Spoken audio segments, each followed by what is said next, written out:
नमस्कार दोस्तों, सीधी तस्वीरें हम आपको अपने न्यूज़ चैनल के माध्यम से लाइव दिखाने पहुंचे हैं। आइए त्यागी सर से बात करते हैं। सर, आज की मीटिंग का एजेंडा क्या रखा था आपने?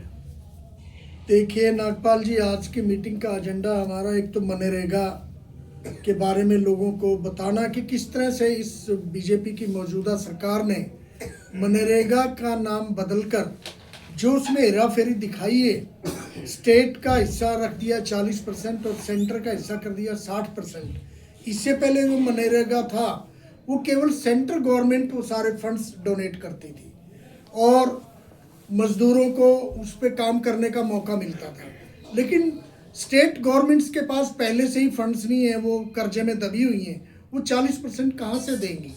ये तो सीधा सीधा मनरेगा को ख़त्म करने का एक प्रयास है।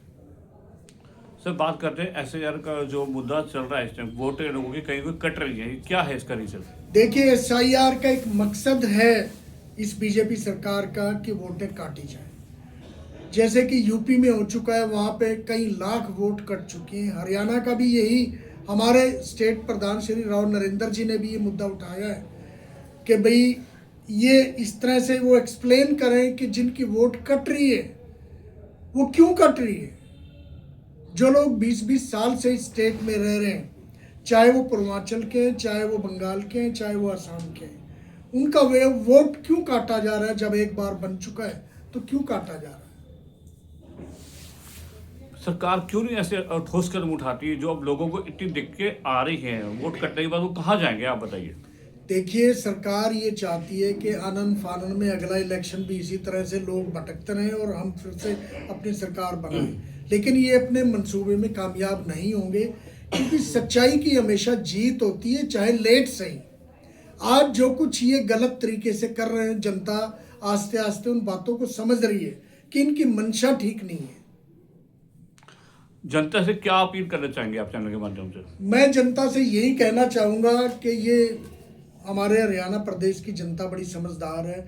हमारा यमुनानगर शहर बहुत ही प्रगतिशील शहर रहा है, लेकिन जब से बीजेपी सरकार आई, पिछले 11-12 साल हो गए इन बातों को, आज यहाँ की बिजनेस भी ख़त्म हो चुके हैं, आज यहाँ की शांति भी भंग हो चुकी है।